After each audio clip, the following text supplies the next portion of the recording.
ত্রিপুরার কৃষি ও জৈব উৎপাদনের ক্ষেত্রে একটি উল্লেখযোগ্য সাফল্যের নজির তৈরি হয়েছে সম্প্রতি। ছবিমুড়া অর্গানিক এফপিসির মাধ্যমে মোট 10 মেট্রিক টন জৈব শুকনো বার্ডস আই মরিচ বাজারজাত করা হয়েছে। এই বিপুল পরিমাণ মরিচ বিভিন্ন এফপিসি থেকে সংগ্রহ করে ছবিমুড়া অর্গানিক এফপিসি একত্রিত করে সফলভাবে বিপণন করে বেঙ্গালুরুর সুস এগ্রি ডেভেলপমেন্ট এজেন্সির কাছে। এই বিপণন কার্যক্রম শুধু কৃষকদের আর্থিক উন্নয়নে সহায়তা করেনি, বরং জৈব কৃষি পণ্যের প্রতি জাতীয় বাজারে চাহিদা বৃদ্ধির দিকটিও তুলে ধরেছে।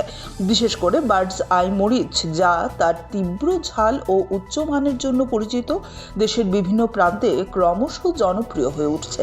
উল্লেখযোগ্য এই উদ্যোগের মাধ্যমে স্থানীয় কৃষকরা তাদের উৎপাদিত পণ্যের ন্যায্য মূল্য পাচ্ছেন এবং সংগঠিত বিপণন ব্যবস্থার মাধ্যমে বৃহত্তর বাজারে প্রবেশের সুযোগ তৈরি হচ্ছে। ত্রিপুরার জৈব কৃষি উন্নয়ন কর্মসূচির ম্যানেজিং ডিরেক্টর রাজীব দেববর্মার মতে, এই ধরনের সমন্বিত প্রচেষ্টা ভবিষ্যতে উত্তর পূর্বাঞ্চলের জৈব কৃষিকে আরও শক্তিশালী করে তুলবে।